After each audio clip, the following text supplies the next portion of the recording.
In the cradle of a forgotten valley, where the morning mist clings to the cobblestones, our story begins. Meet Gabar, an orphan with nothing to his name but a heart as vast as the horizon and a spirit that refuses to break. Kindness was his only currency. He spent it freely on the weary, asking for nothing in return for his labor. For in Gabar's world, a neighbor's smile was worth more than all the gold in the king's distant treasury. His days were long and his rewards small, usually just a simple loaf of bread for hours of sweat and toil. Yet, he never complained.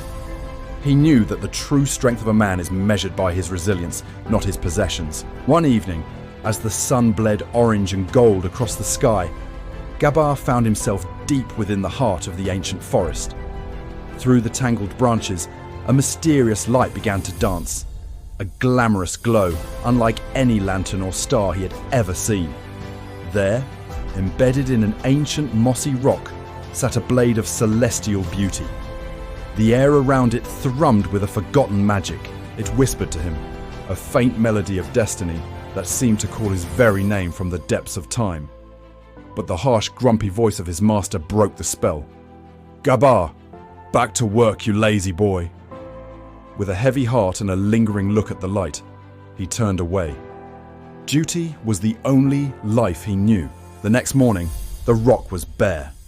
The sword was gone, and Gabar feared his chance at magic had vanished like smoke. He labored on through the day, the memory of the light fading under the weight of his iron axe and his master's gaze. Then, at the stroke of twilight, the forest breathed again. The golden radiance returned, brighter and more welcoming than before. He did not hesitate this time. He ran, his feet barely touching the forest floor, driven by a soul-bound pull. As his fingers finally brushed the hilt, the cold stone seemed to melt away. The sword was no longer a weapon, but a part of him. Golden patterns spiraled up his arm, etching ancient moss into his skin. The power was warm, righteous, and overwhelming. His old, rusted axe was gone. In its place stood a tool of pure light, an overpowered, glowing axe for a boy who only sought to help. Then, a shimmering warning appeared in the air. No greed or harm to innocence is allowed. The consequences for the wicked are fatal. Gabar understood. This power was a sacred trust. He would use it to build, to protect, and to honor the kindness he carried.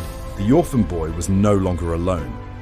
He carried the light of the soul-bound blade into a brand new dawn.